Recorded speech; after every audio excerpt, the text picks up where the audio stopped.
반갑습니다. 연산당당한 병원장 성진욱입니다. 턱에 문제가 있는 경우를 크게 두 가지로 볼 수가 있거든요.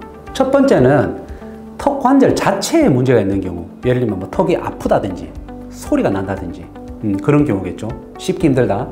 그러니까 두 번째는 턱이 아프거나 소리 나지 않는데 턱 관절 문제로 인해서 2차적으로 뭐 두통이 오거나 어지럼증이 생기거나 이명이 오거나 목 어깨가 아프다든지 턱 관절로 인해서 생긴 2차적인 질환을 한방병원이 좀 더 잘 치료한다, 이렇게 이해를 하시면 될 것 같습니다. 정말 다양한 증상들로 진단을 다 받았어요. 근데 치료를 하는데 제대로 치료가 안 되는 거죠. 자, 이런 경우에 한 번쯤은 턱 관절 문제를 의심해 보라고 교과서에 나와 있어요. 재활의학과 교과서에. 그러면 턱 관절 문제가 이런 다양한 2차적인 질환을 유발할 수 있다는 거잖아요. 근데 왜 못 찾냐? 문제는 만약에 내가 이명이 있다, 만약 두통이 있다 이러면서 턱 관절이 아프다, 그러면 턱 관절도 한번 치료를 해볼 생각이라도 하겠죠. 근데 문제는 턱 관절이 잘 아프지 않다는 데 문제가 있어요. 즉, 턱 관절에 문제는 있지만 통증을 유발하지 않기 때문에 우리가 턱 관절에 문제가 있는 것을 간과를 하게 된다는 거죠. 그래서 다른 증상들만 있고 턱 관절 문제는 없다고 느끼니까 턱 관절 진단을 받아볼 생각 자체를 못하는 게 턱 관절이 다른 질환의 원인이 될 수 있음을 찾지 못하는 가장 핵심적인 이유가 바로 그겁니다. 발부터 무너져서 골반이 틀어지고 척추가 틀어져서 그 상태로 턱관절 주변의 근육이 긴장되니까 턱관절 문제까지 이렇게 왔다, 이렇게 유출해 볼 수가 있는 겁니다. 그렇기 때문에 우리가 턱관절 치료를 할 때 척추와 골반, 발까지 보고 치료한다면 치료도 빠를 뿐만이 아니라 어떻게 될까요? 재발을 잘하지 않겠죠. 우리가 나이가 드시면 어떻게 돼요? 무릎 관절도 닳고 허리 디스크도 닳고 그래서 협착증도 오고 퇴행성 관절염도 오고, 마찬가지로 턱도 퇴행성 관절증, 퇴행성 디스크, 이런 질환들을 앓을 수밖에 없어요. 내가 나이가 많고 턱 관절 증상이 심하다고 해서 치료가 안 되는 건 아니라 치료 기간이 좀 더 많이 걸리고 좀 더 집중적인 치료를 요한다, 이렇게 이해를 하시면 되겠습니다.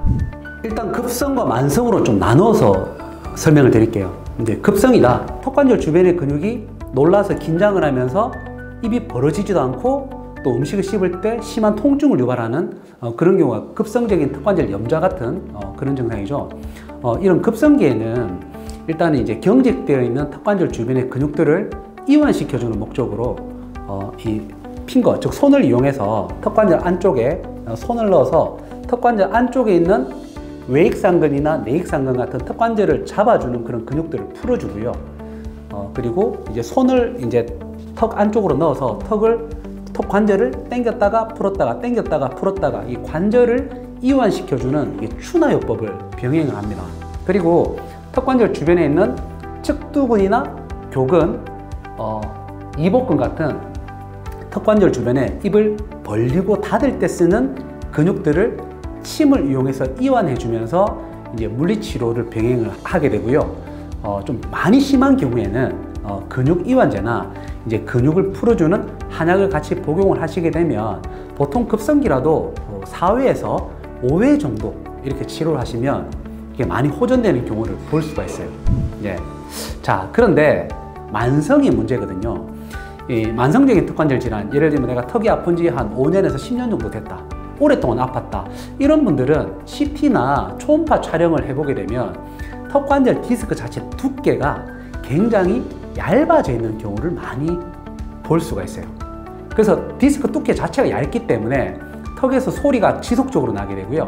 그리고 음식을 씹을 때 충격 흡수를 할 수 없기 때문에 통증도 좀 많이 느끼게 되는 그런 경우, 그러니까 일상생활에 불편한 그런 경우들인데, 이런 경우는 기존에 급성기 했던 치료와 병행을 해서 좀 더 강도가 조금 더 높은 그런 치료를 병행을 하게 됩니다. 예를 들면 이제 침 치료를 하면서 이제 전기작을 같이 거는 전기 치료를 같이 한다든지, 아니면 턱 관절에 이제 인대를 이렇게 강화시켜주는 턱 관절 주변에 인대를 강화시켜주는 약침을 맞는다든지, 염증이 지속이 돼서 통증이 계속된다면 좀 염증을 억제시켜주는 봉침 치료를 병행을 한다든지, 그리고 두개청골요법이라고 해서 이 두개골을 교정하고 목 뒤를 풀어주는 그런 추나요법을 병행하기도 하고요. 그리고 통증이 오래돼서 근육이 처진다든지, 그리고 안면 비대칭까지 이렇게 심해진 경우에는 그 매선요법으로 이 근육의 밸런스를 이렇게 잡아주는 그런 치료를 하기도 하고, 두 개 안면 도수 치료라고 해서 턱관절 주변의 안면 부위 근육들을 이완시켜주고, 또 안면부 근육들이 또 목과 어깨 근육이 다 이렇게 연결되어 있거든요.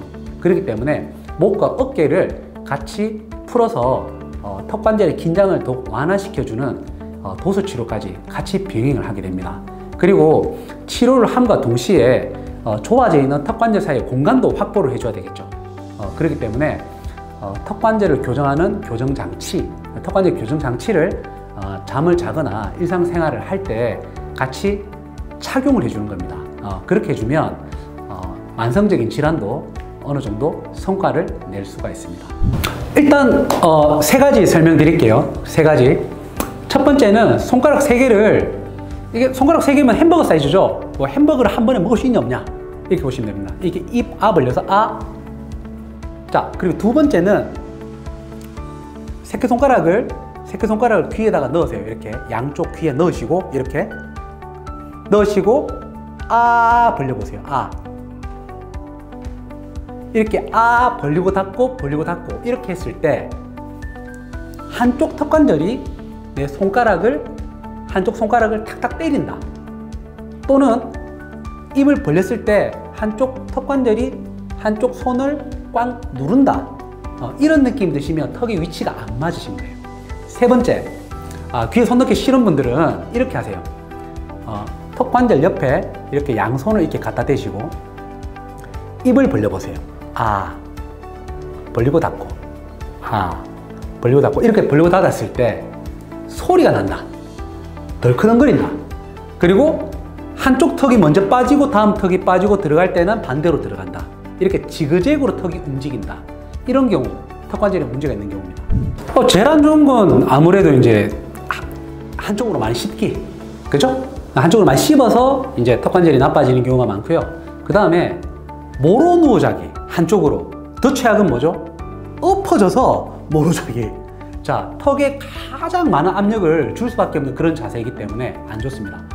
그리고 턱관절 안 좋으신 분들 제가 쭉 문진을 해보면 대부분 그 쫀득이, 뭐 하리보 젤리, 뭐 육포, 쥐포, 오징어, 스트레스를 막 이렇게 질긴 걸로 씹어서 푸시는 분들, 이런 분들 턱관절 문제 많이 생깁니다.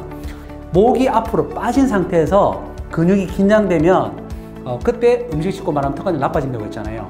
근데 거북목이 또 잘 생기는 이유 중에 또 하나, 걸음걸이에 문제가 있는 경우가 있습니다. 어떤 경우? 그렇죠. 터벅터벅 걷는 경우.